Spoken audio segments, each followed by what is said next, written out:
Today, we are talking to Brandon Hilkert, Bark's Chief Technology Officer. He helped co-found the company, and he's behind all of the amazing updates and products that Bark has. He's also a dad of two. You may have seen him pop into our Facebook group from time to time to ask for feedback or personally respond to questions from Bark parents.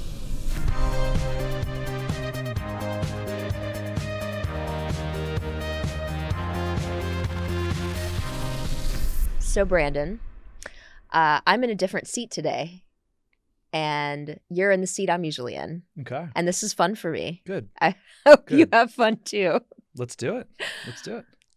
It's been almost 10 years Yeah. since you and Brian Basin, our CEO, started Bark. Yeah. I want to go back to that time of what were you thinking when he reached out? Yeah, it came at a good time for me. You know, we had started a couple companies prior to that, and they didn't go as planned, as kind of pretty common in startups, right? And just sort of like felt some itch, but the startup thing to me again was like, oh, I don't know if I want to do that again. And there was something, when we talked, it must have been the idea, it must have been the age of my kids. My daughter at the time was 2. So Oh my gosh. I hadn't been thinking about technology necessarily, but, as you know, having a kid, like you start thinking about the world differently and your place in it and their experiences. So it was on my mind being involved in tech, but I wasn't quite there. So, when those things align, I think it hits a little differently, whereas before I was hearing ideas, people pitching companies that just, you're like, yeah, you can make them, but wasn't fulfilling. Yeah. And so I think it was the combination of timing, the personal need, the personal interest, the ambition. Certainly Brian's, our conversation was smooth, and it was honestly, I think back in 10 years, you think, well, it must have been some really complicated discussion and deep thought. And the short version was we talked on the phone for maybe 20 minutes. And the short version was like, do you want to do this? And I was like, I'll let you know. And I think I wrote him back within a half hour and said, yeah, let's do it. And it was like a one-liner or something. And the next week we started building. Oh my gosh, I love that. I'm so grateful that you all had that discussion, started Bark. Like you, I was in a place in my life professionally where I was like, no more startups, no more startups. But there was something about him, his personality, his character, his past successes, and this idea that I was like, okay, I'll do this again, but only with him and with the team that he had assembled and this idea. And I'm so glad that we're here today, right? Fast forward almost 10 years, we helped to protect over 7.4 million children across the nation. A lot of kids. 10 years ago, would you have thought that we would be here today? Like what were you?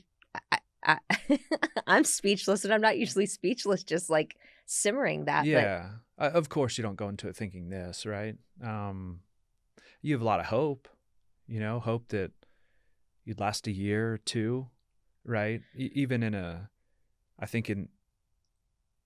successful version of it, it would be a couple years, and as kind of in classic startup world, you think about an acquisition of some kind. Certainly not at the same magnitude we are sitting here today. And, I don't know what the stats are, but we all know they're very low to reach Series A and further. And that doesn't mean it wasn't without its like worries. There were it felt like years. I don't know. We go back through it, but when we didn't have money, and we didn't know if the company was going to be around in 6 months.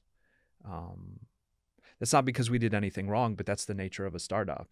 Like are you going to survive? And you have to pay bills. And we were doing this at a time when data science was relatively, I don't want to say unknown, but it was a niche thing, right? It was like not like, now that's all you hear about AI and Right. whatever. We were doing this early, and so the tools weren't there, and we had to pay people a good amount of money to do it. So just to bootstrap the company off the ground, like in other companies, you could say, well, everybody's kind of scrapping around nights and weekends and just getting it to work.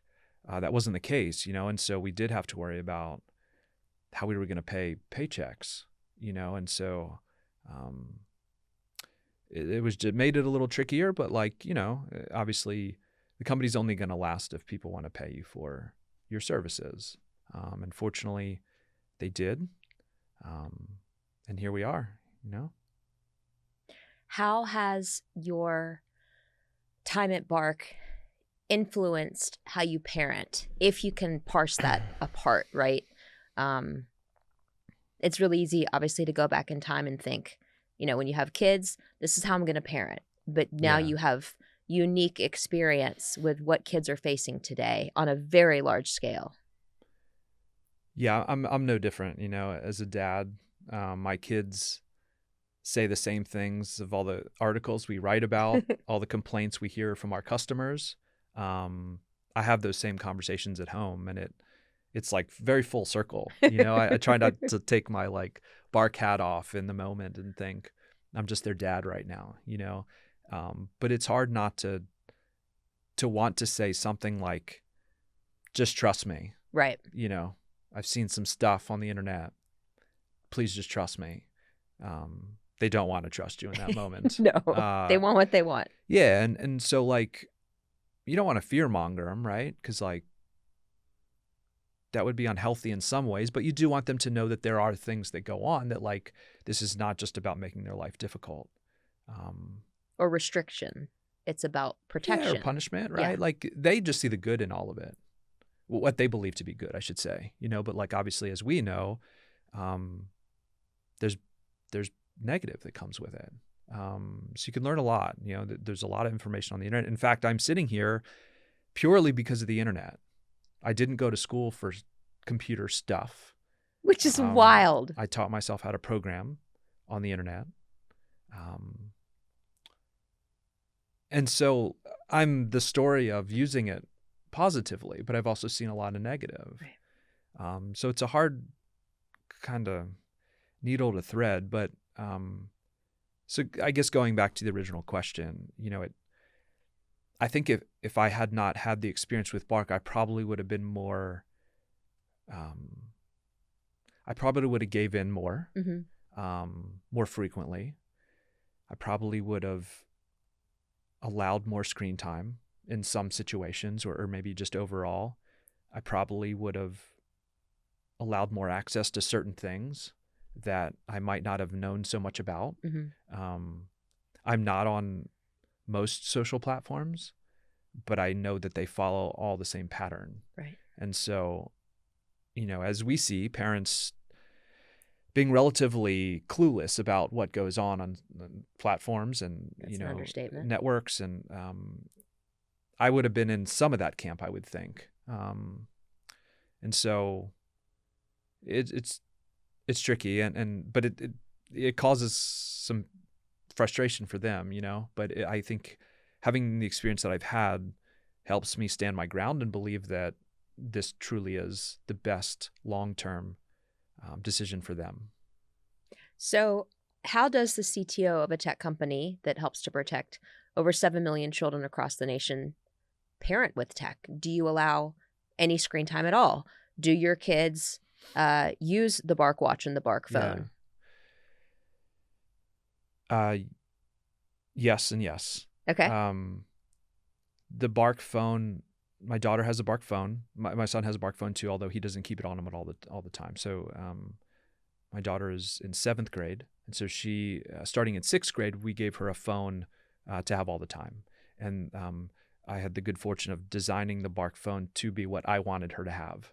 And so the first device she had on her all the time was a Bark phone. And so it has the restrictions in place that made me feel comfortable sending her off with it, to know that she wasn't going to be exposed to things that I didn't feel comfortable with, Mm-hmm. that she wasn't going to be approached by people I didn't know or didn't approve, right? So contact approval, to this day, still has contact approval on with, to be fair, like a pretty long set of contacts. This is not like you can't talk to anyone.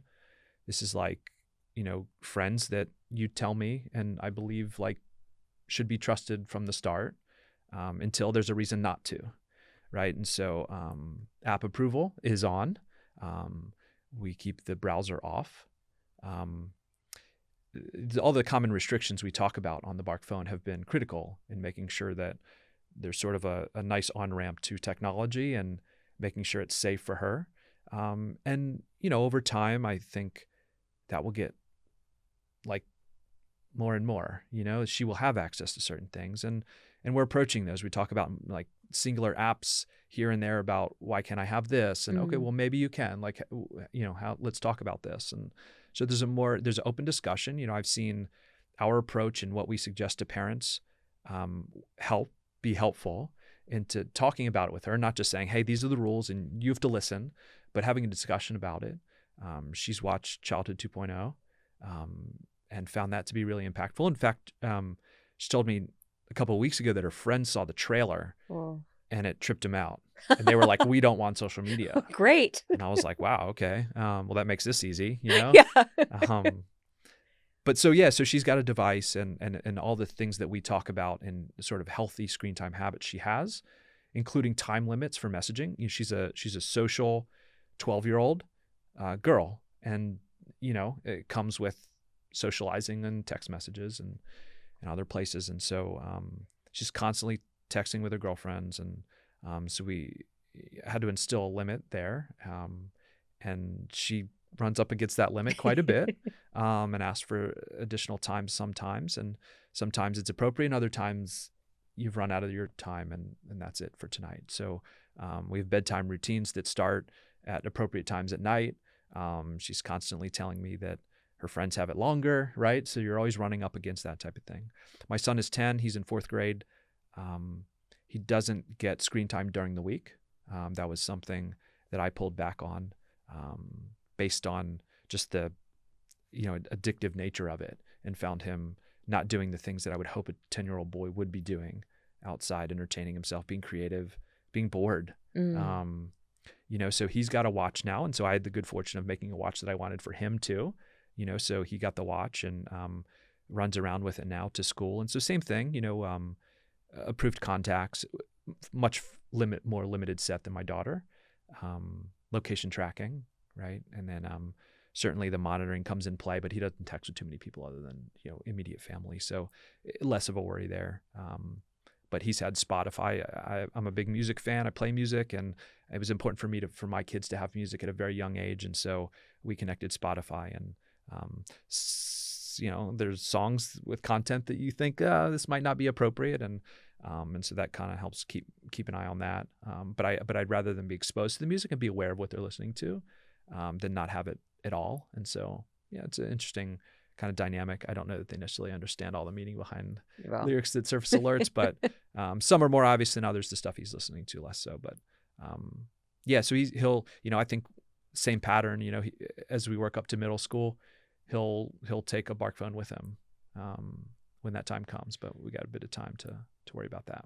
Thank you for giving everyone kind of a behind the scenes personal snapshot of how you parent, because as we have seen, so many parents are craving the just tell me what to do. Yeah. Tell me what to do. Yeah. I don't know what to do. Yeah, and it's a little bit of a trial and error, right? Mm-hmm. And it's kid specific, right? And the rules for my daughter are different than my son. One, because they're at a different age, they're different socially. I think you want to give them the things that you think that can help them, and I know that there are different things that can help each of them based on their personalities. And I do think even at a similar, boys and girls are very different, and sort of how to have front seat look to that.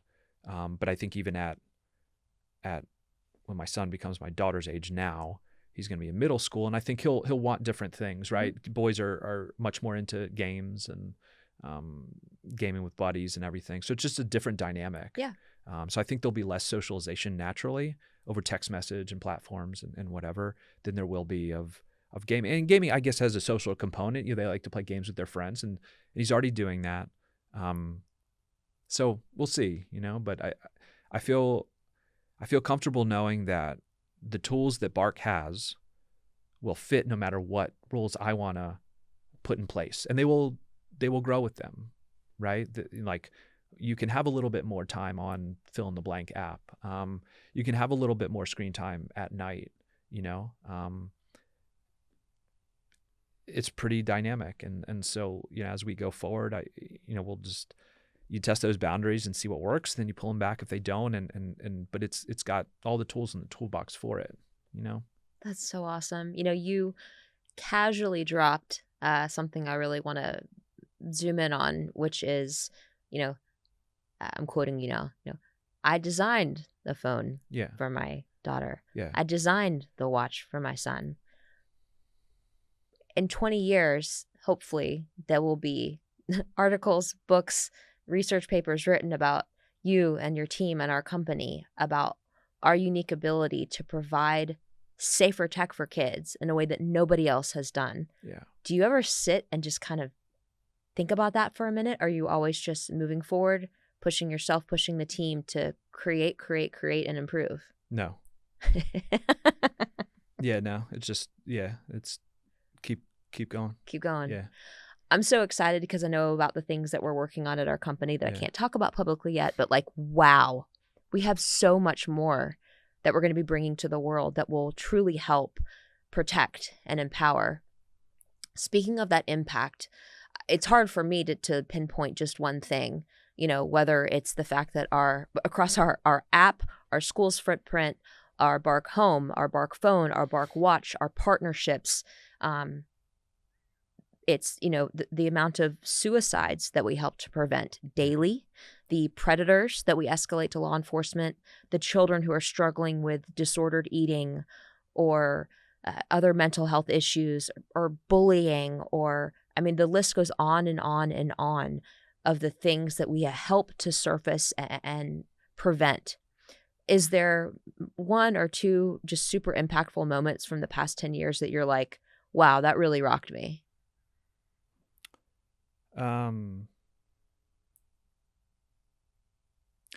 There's a moment, and then there's more of a theme. I think the moment that sticks out to me the most was, I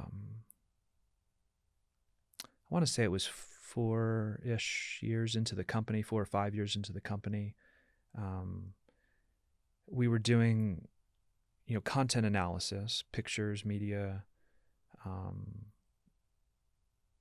certainly not to the extent that we're doing now, but we had an opportunity to respond to an RFP from Kik for content moderation. And I don't even know, is Kik available?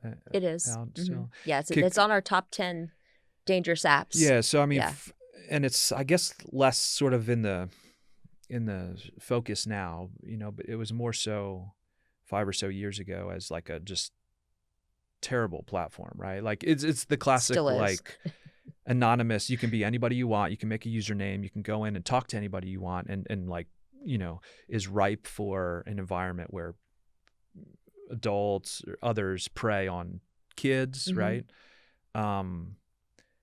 Kik had an issue with content moderation. People were posting stuff and terrible things and reporting them, and then their content moderation team was internal, and they had to review it and then take it down or just look at it, right? And the point was, the platform grew quickly. They couldn't keep up. And further, one of the biggest challenges with a team like that is just seeing terrible stuff all the time. Yeah. There's like an emotional impact. There's interfacing with authorities. This is like the worst content on the internet. They wanted to get out of that business, which I don't blame them, but this is sort of like the app this is part of what you need to have when you have an app like this. And so they wanted to have somebody else do it. And so Bark had the opportunity to, they gave out like a set of images and said, like, give us kind of the lay of the land in terms of like what percentage are inappropriate and like fall into this category, that category, right? It was just sort of And you give them the results, and it was the type of thing where you have to do it programmatically because you can't manually look at every one of them, right? And that's the point, is that like if you have the tech to do it at scale, then you can give them the results and then potentially be hired to do it across their whole platform. And naturally, you spot check some of these images because you're like, did we get it right? But we sort of like got this full set, unleashed the data science models on them to figure out kind of what's what. And so you get the results and you take a look at the things that were found to be what we call just say abusive for any type of issue, and clicked a few of them and it was not good. I can still see some of those pictures. And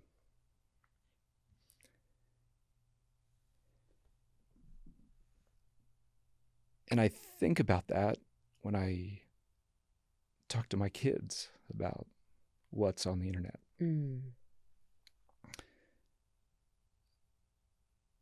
So that's what our computers flag every day on a variety of platforms. That was the worst of the worst. And then, ongoing, we obviously flag stuff for self-harm. So we started sending, questions to parents when they get this type of thing and having them write back and say, I think Bark saved my kid's life. It's hard to imagine a more impactful email message to get when you build something and you can save a kid's life, especially when you have kids. You imagine them leaving the planet over something so silly in some ways. And then to think the tools that we made kept them on this planet. And we do this daily, so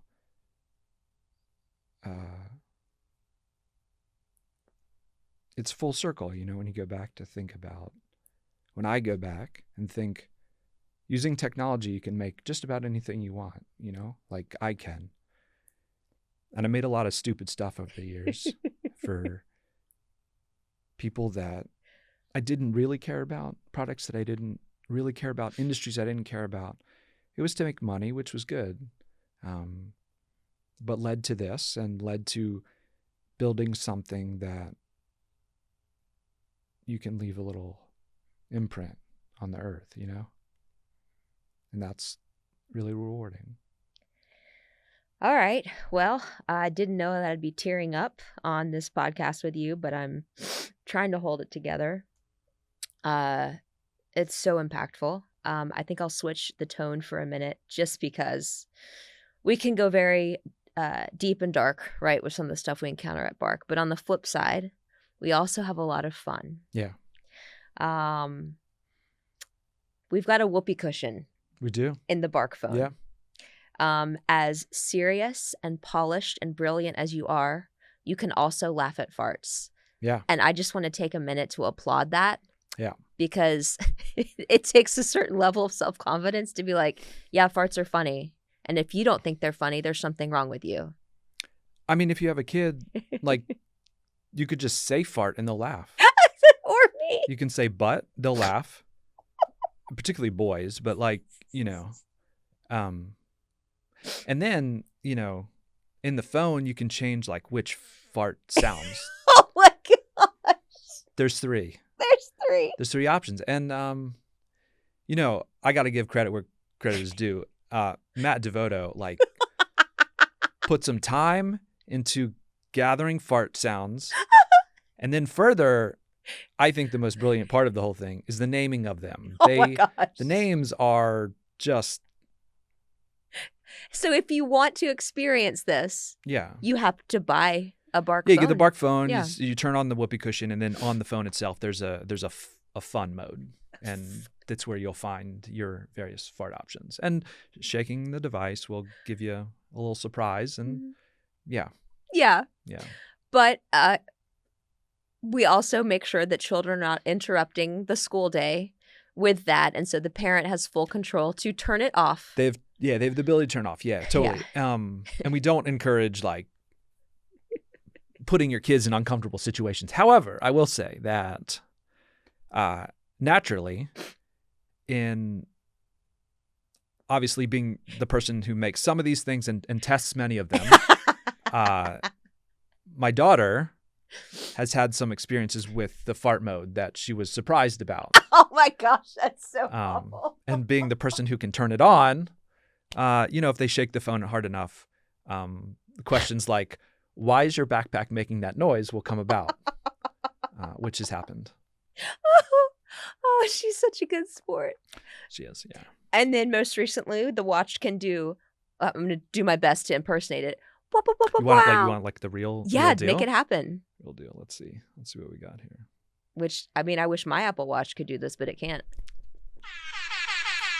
And rainbows, right? So it's so good. Yeah, totally. Yeah, and like I laughed for a unreasonable amount of time when I made that.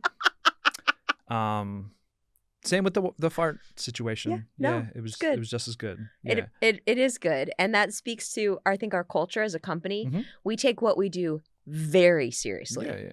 But we take ourselves a lot less seriously. Look, these are kids' devices. Yeah. And kids like want to have some fun. Yeah. And I made that last weekend, and I went to, I think I was at church with some friends or something. I was with some other friends' kids, and I was like, yo, guys, check this out. And like, they were like, I want that. How do I get that? Right. That. And it was like an instant sales pitch. And I was like, oh, Bark Watch, whatever. Bark Watch.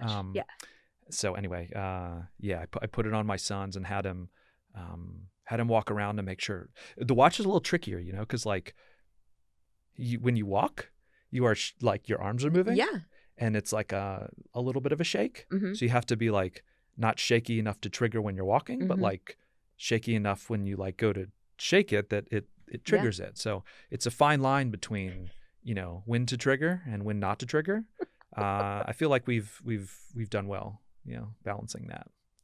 So this leads into my next question, which is just, is there anything you'd want parents to know about what goes on behind the scenes with the Bark engineering team, which is a very small but mighty team? It's small, yeah. It's pretty amazing. Yeah. I think we have seven on our team. Up until a year and a half ago or so, there was 5. We cover a lot of things, right? There's hardware, watch, phone. There's the app. There's kids apps. There's desktop software with the Bark desktop app. There's the Bark Home, right, that plugs into the home router. A lot of kids, right? You said 7.4 million kids.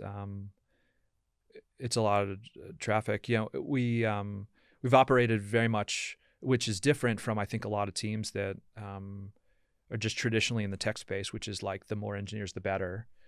We've traditionally gone out and gotten the best people we could find, like in all areas of the things that we're building,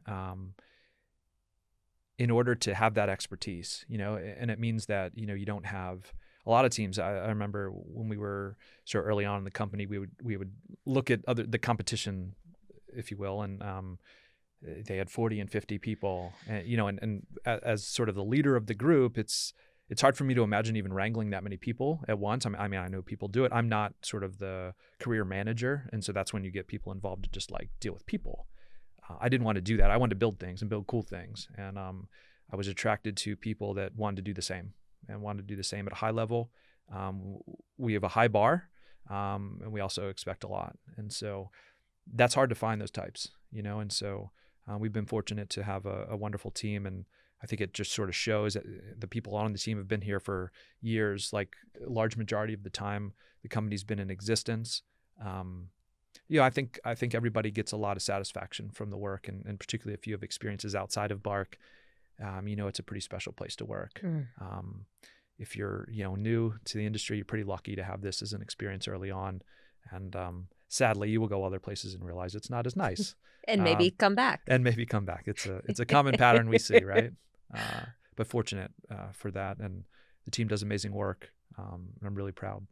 I'm really proud too, and grateful to the entire engineering team and data science team, and um, it's it's incredible. It's incredible what we have, and I'm so grateful.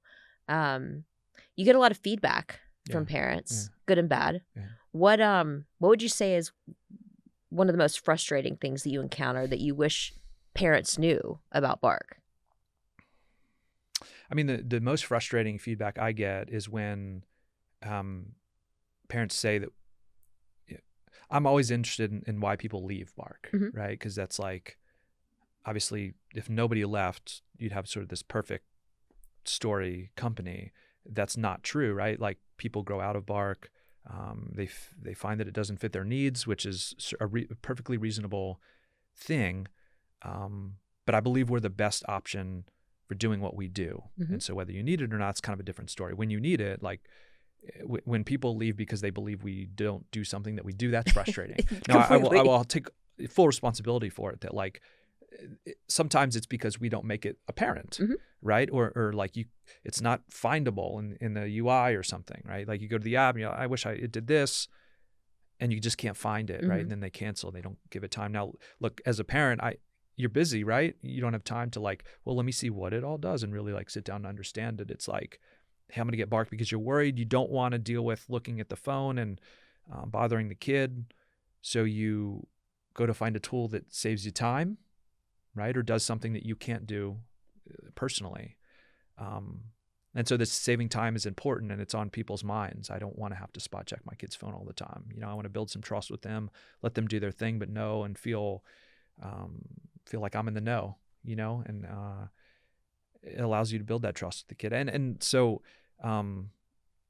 yeah, it's tough to hear that feedback, but it is like a stepping stone to say, well, they can't find X, let's make it more obvious, right? Like, Yeah. obviously this is not resonating, so how do we make it more apparent? So it it dictates changes, which is great. Mhm. It's great.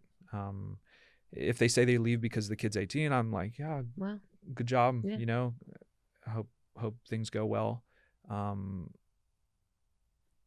But having that personal feedback from parents is incredible, and really has helped shape the product and the company, and the things we make. The feedback is awesome, and I love hearing it, good and bad. Mhm. Good sometimes doesn't feel good, but like it is helpful in a sense that it's certainly how we improve the company. Good good feedback is great too. It's nice to hear. We're obviously doing something right to be in the position that we're in. Yeah. So always nice to hear. But yeah, we'll keep using that. And I think over time, parents' needs and what they care about changes over time too. And so 10 years ago, they cared about different things. Kids are using tech in different ways. They're using it younger, which obviously is a lot of the inspiration of the products that we've made. The phone and the watch.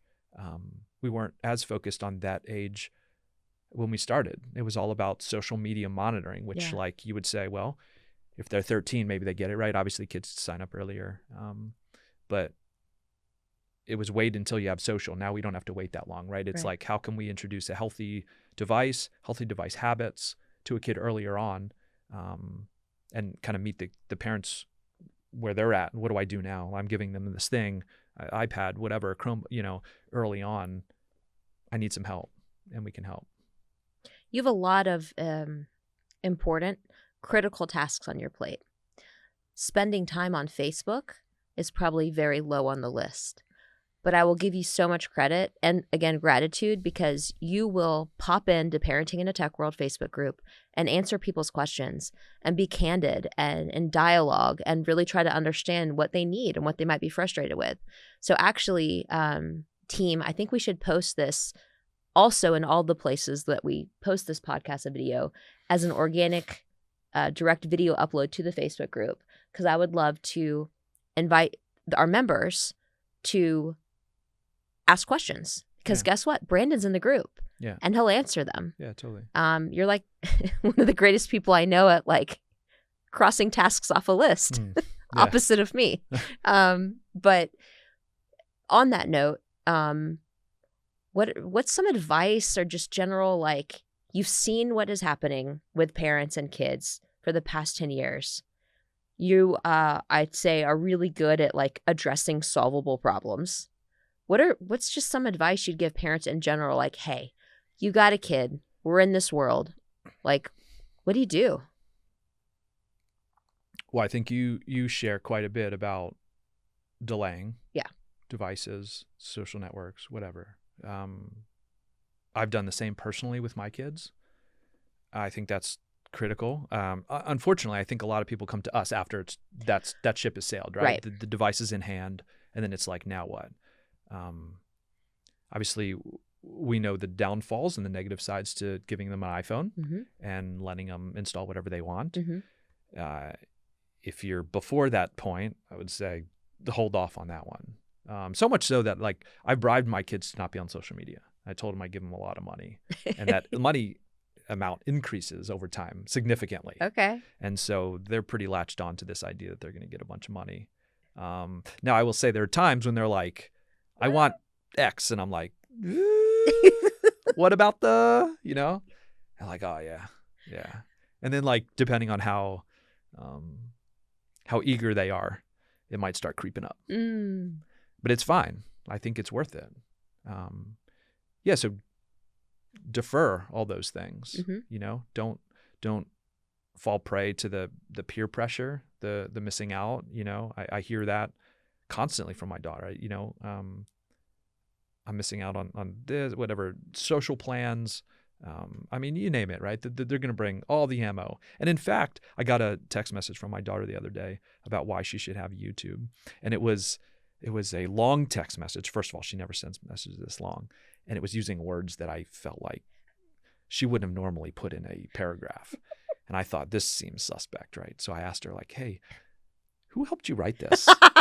And it turns out that her and her friend had collaborated on a statement to me to allow her to have YouTube. It didn't happen, but I respect the effort that went into it. Yeah. So beyond that, obviously, if you have the choice to, it's not too late, and you have devices and are considering all these things beyond just purely delaying, is all the Bark products, right?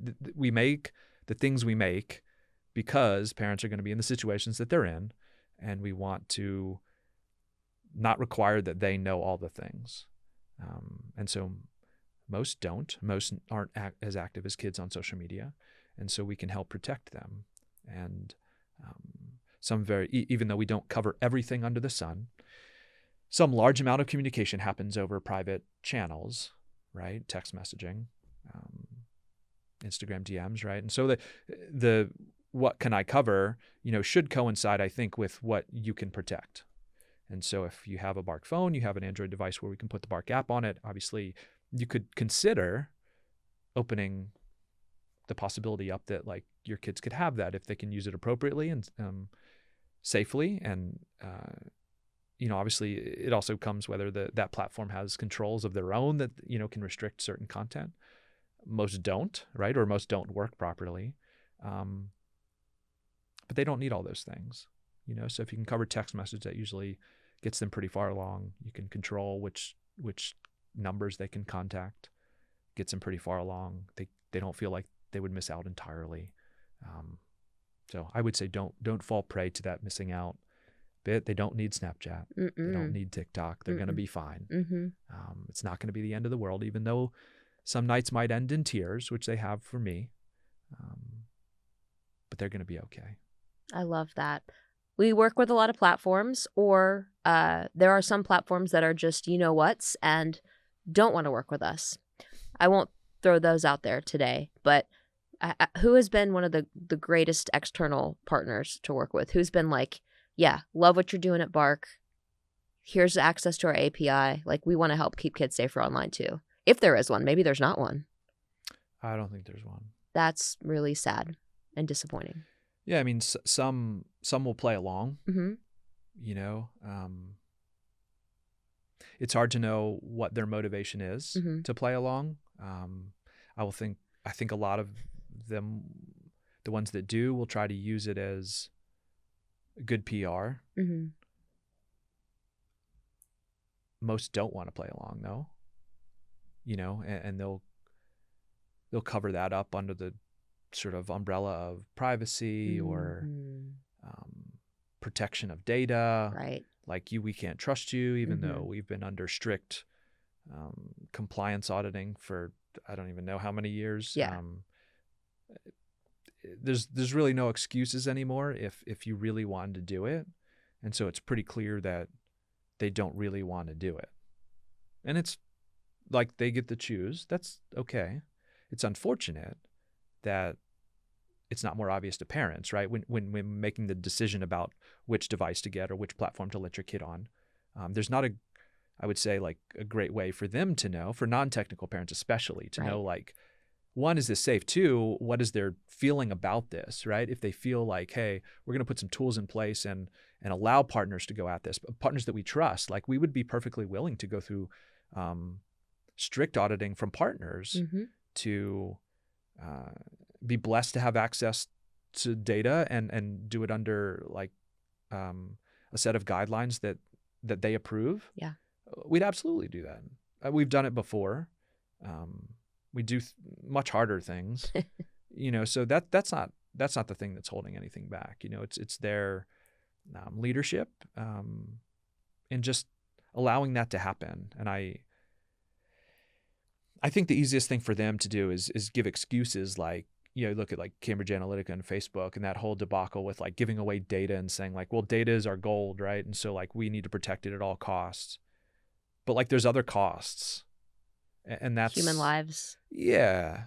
And look, I get it. They're a business, right? And like they have a share price to hold up. They have different motivations than we have. And that's kind of the thing that's in conflict is like, why are you doing this? Or why are you doing what you're doing? Why are you designing things in such a way to keep kids on longer?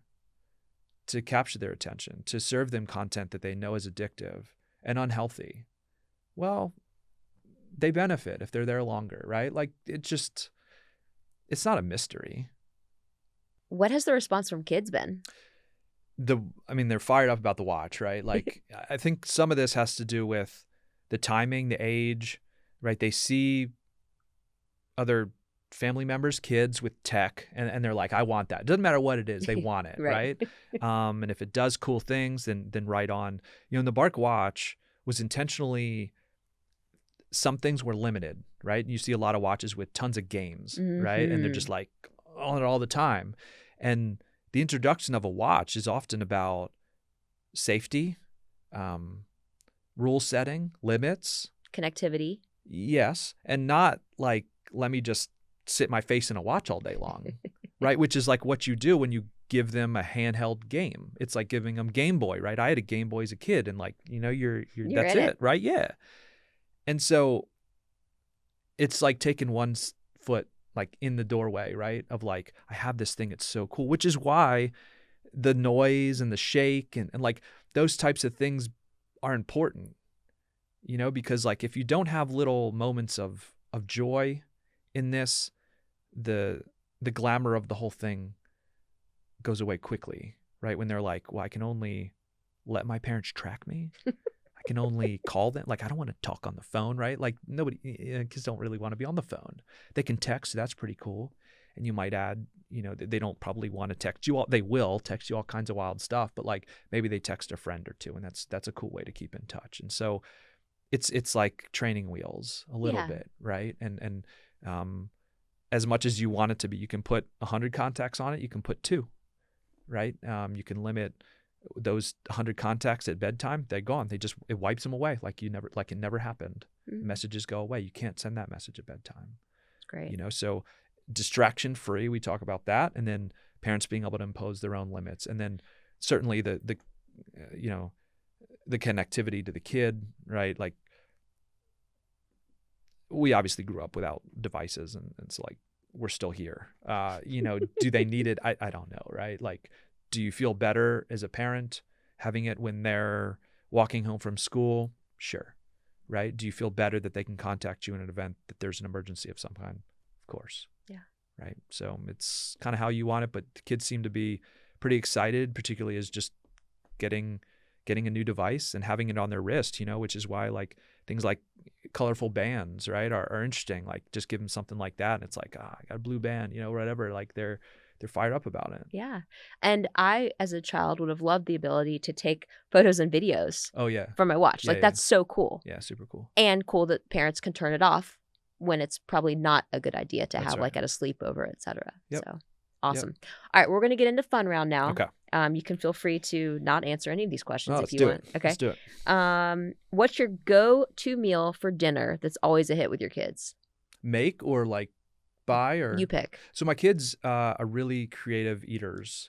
They love all kinds of stuff. I think That's unusual. Usually for ask them kids. about what meal they want for their birthday, and they both picked sushi this past year. Okay. So yeah, sushi. They love salmon. They love a good steak. It's like what I want. And They they're sound yeah, like no doubt. adults. Yeah, totally. So they like oysters. Like it's just What? Yeah, it's wild stuff. But it's cool. Every once in a while, a friend will come over, and they're like, the parent will be like, hey, they don't eat much, and I'm like, what does that mean, And it's like chicken and French fries, and I'm like, make chicken, and they're like, I don't like this chicken, and I'm like, oh my gosh, I can't imagine this every day. So they're super fun. Love all kinds of stuff. It's pretty easy with them. What's the name of that pizza place that has the thick pizza that they love? Oh, Jabroni's. Yeah, that place needs a Jabroni's shout in out. San Clemente, California. Yeah, has a bunch of games. Dude, that place is what's up. Nice, Yeah. nice. What's your desert island album? Wow. I know. Say for me, this a band called Sigur Rós is they have an album that's sort of like untitled, but it has like parentheses on it. So the bracket album, that for me is probably fundamentally the music that probably like had the most impact on me. Yeah. Nice, awesome. Okay. If you had to pick a favorite Gen Alpha slang term, what would it be? I'm not super like locked into these terms, but I will say that like my son had started saying skibbity like a year ago, and I was like, what is happening? Like I don't even understand. And I like legit tried to understand, and I still to this day don't really know what's happening. It has something to do with a cartoon or something in a toilet. Like get off. I don't know. You should read our blog.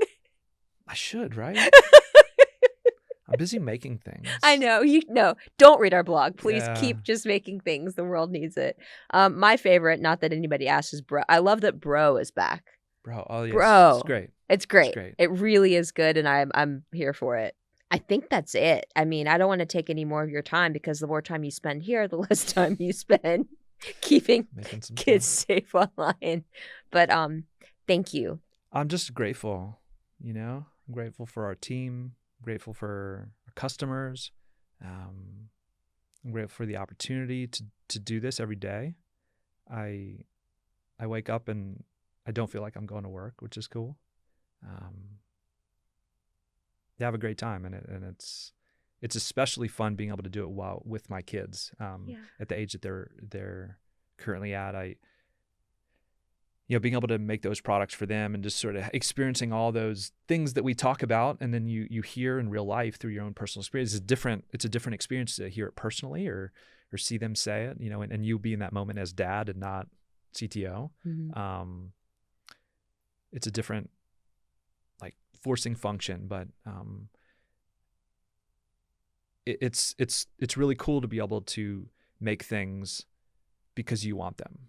That's like a really unique experience, particularly when it's like a fleeting age. Yeah. You know what I mean? As kids get older, like when they graduate high school, I couldn't sit here and design it in the same way, right? And there would be different things going on from now. We're talking about 6, 8, 10 years from now that people would care about, and I wouldn't necessarily be able to put myself in that situation. And so,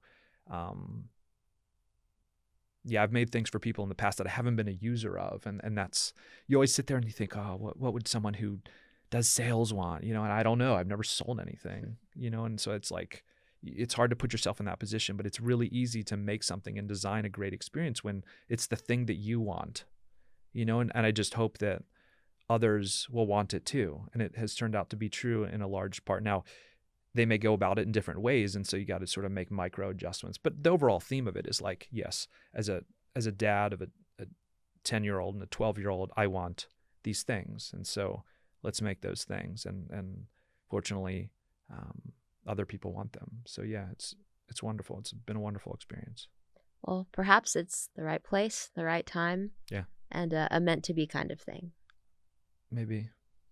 Thank you so much. Our entire team, the entire world owes you a thank you. And yeah, so again, if you're watching this, if you're listening to this, there aren't many CTOs that will engage with the general public online. So use this opportunity to get help with any sort of tech-related, parenting-related question you might have. Maybe you have suggestions for features that you'd like to see at Bark. Maybe you want to talk to Brandon about music, because, by the way, he's also a really talented musician and sound engineer. Anyway, nerd out with us online. Thank you so much for watching. Like, subscribe, share, all the things, and have a great day.